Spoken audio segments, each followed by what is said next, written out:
Los Angeles, the echoing chants, the Kobe, Kobe, Kobe serenade that so often filled Staples Center, had faded, at least for a little while, by the time Vanessa Bryant approached the lectern on Monday morning. She had not spoken publicly since the helicopter crash 29 days earlier that claimed the lives of her husband, Kobe Bryant, their 13-year-old daughter, Gianna, and 7 other people. Now, at the center of that most public of places, one heralded as the house that Kobe built, she stood alone as a eulogist. God knew they couldn't be on this earth without each other, Vanessa Bryant said, a tissue crumpled in her right hand. He had to bring them home to heaven together. It was but one agonizing moment as thousands of people, fans, famous athletes, celebrities gathered around Bryant's old home court to formally grieve the global superstar. Nearly a month after the crash that reverberated across the country, the 2-hour tribute was a renewed showcase of Bryant's stature and the shock that surrounded his death. Michael Jordan spoke as tears glistened on both of his cheeks and a somber arena fell silent. Beyoncé sang, and Alicia Keys played Beethoven. Sabrina Ionescu, the Oregon star, celebrated Bryant's passion for basketball, which he had plainly nourished in Gianna, a budding star in her own right known to all as Gigi. Jimmy Kimmel, the late-night host who at times appeared stricken as he presided over the service, talked about how everywhere you go, you see his face, his name, Gigi's face, Gigi's number.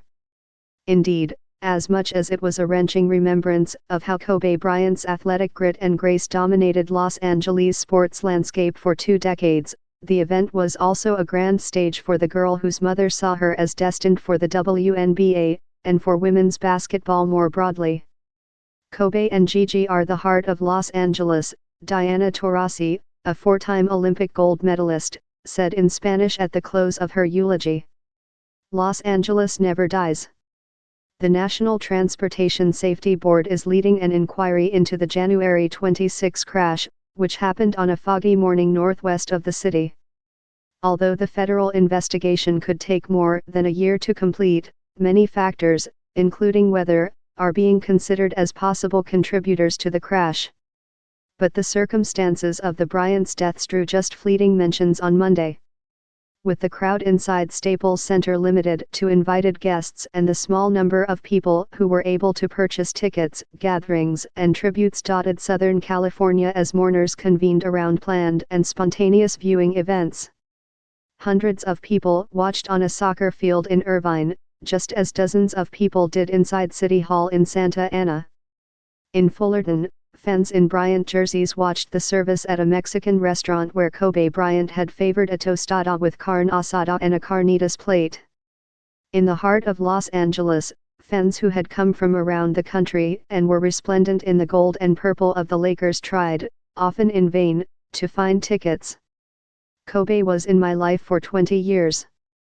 I watched him get drafted, play, retire, said Brandy Richter, who flew from Seattle to Los Angeles just to be near the service and who had dressed her daughter in a gold tutu and purple leggings.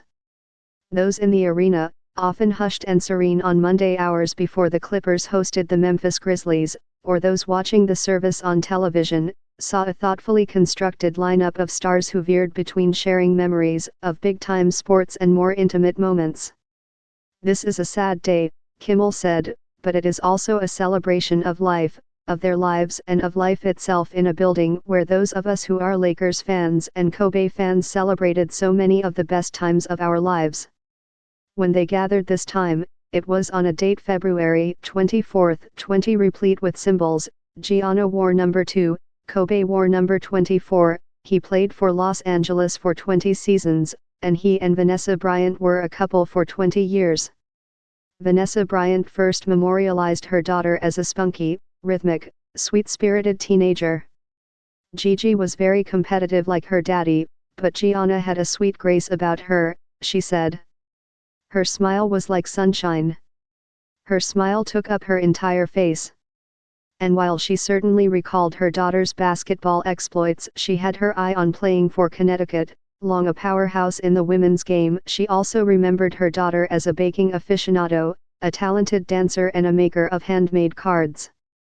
I miss you, all of you every day, she said. I love you.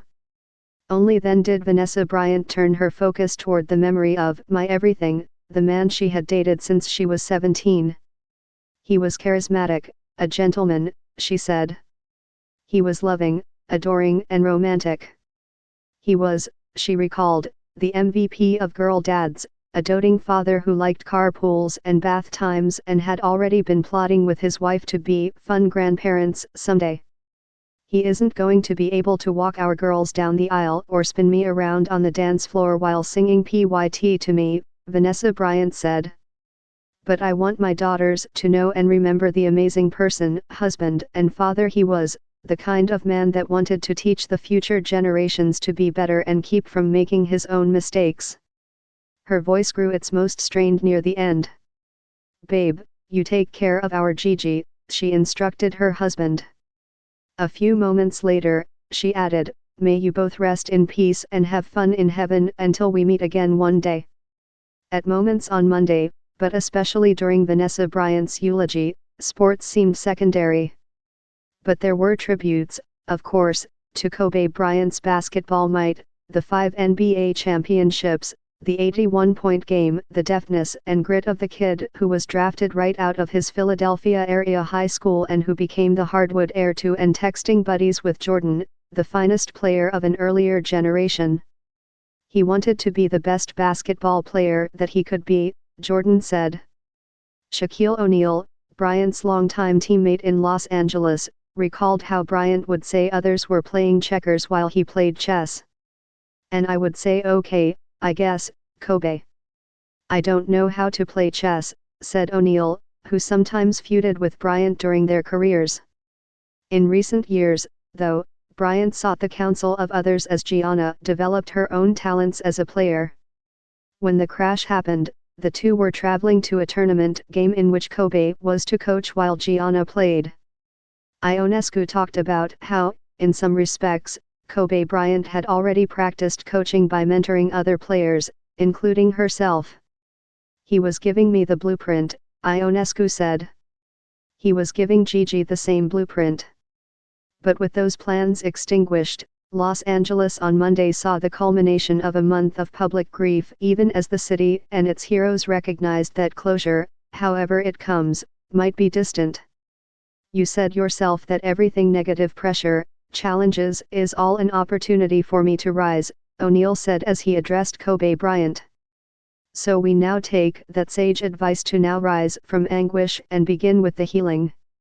Scott Cacciola and Tim Arango reported from Los Angeles, and Alan Blinder from Atlanta.